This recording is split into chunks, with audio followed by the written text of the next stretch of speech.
ქართული ოცნება დემოკრატიული საქართველოს გორის ორგანიზაციის თავმჯდომარედ ამავე პარტიის წევრი მარინა მეტრეველი აერჩიეს. პარტიის დღევანდელ ყრილობაზე არჩევანი მასა და კიდევ ერთ კანდიდატს კოტე თავზარაშვილს შორის გაკეთდა.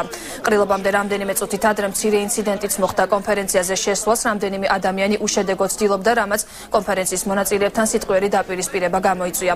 კონფერენცია დაწყებიდან რამდენიმე წუთში დატოვა ქართული ოცნების გორის ორგანიზაციის 8 დამფუძნებელმა. მათი განცხადებით დღევანდელი ყრილობა ეწინააღმდეგება პარტიის შიდა წესებს, რადგან კონფერენციის მონაწილეები არ იყვნენ პოლიცსაბჭოს მიერ დამტკიცებულნი და მთლიანად ერთ-ერთი კანდიდატის მარინა მეტრეველის მომხრეებს წარმოადგენდნენ.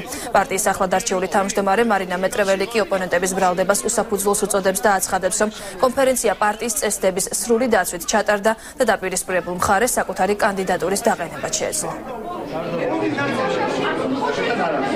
მე ვარ ქართული ოცნების წევრი, კიდევ გიმეორებთ ივნისის თვიდან, ვარ აქტიური მხარდამჭერი, ბუნებრივია, ვასრულებ პროპაგანდას აქტიურად და ვეწევი პარტიის მიზნებისა და ამოცანების სრულყოფაში და უზრუნველყოფაში მოყვანას. ასე რომ ახლა კიდევ რატომ არ მიშვებენ პარტიის კონფერენციას, მე სრულიად გაუგებარია ჩემთვის. ვინ შეადგინა სიები, ჯერ არ დაფუძნებულა და სიებს ადგენენ იქიდან.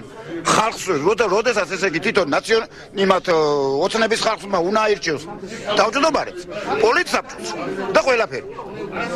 რაზეა ლაპარაკი აქ? პრეტენზია მაქვს იმაზე, რომ 2 დღის უკან აქ რომ მოხდა გაწევრიანება ქალბატონ მარინას მიერ და წავიდა და დელეგატების მანდატები ჩამოიტანა ამ 100 კაცზე მიცეთლა ესწრება, არც ესენი არიან პოლიცსაბჭოს მიერ დამტკიცებული პარტიის წევრები და თუ ამათ ჰქონდათ უფლება და ლეგიტიმაცია რომ დაესწრონ, მაშინ იმ ჩვენ მიერ გაწევრებულ ადამიანებსაც უნდა ჰქონოდათ. კაცრად განსაზღვრული იყო, რომ აქ ყოფილიყვნენ მხოლოდ პარტიის წევრები. რაც შეეხება ზოგიერთ ადამიანს, რომელსაც შეექმნა იმის ილუზია, რომ რახან იყო კოალიციაში აუცილებლად უნდა დასწრებოდა პარტიის თავმჯდომარის არჩევნებს, ესეც რასაკვირველია არის არასწორი, რადგან კოალიცია შედგებოდა რამოდენიმე პარტიისგან და თითოეულ პარტიას სხვა პარტიაში ჩარევის იურიდიული უფლება არ გააჩნია.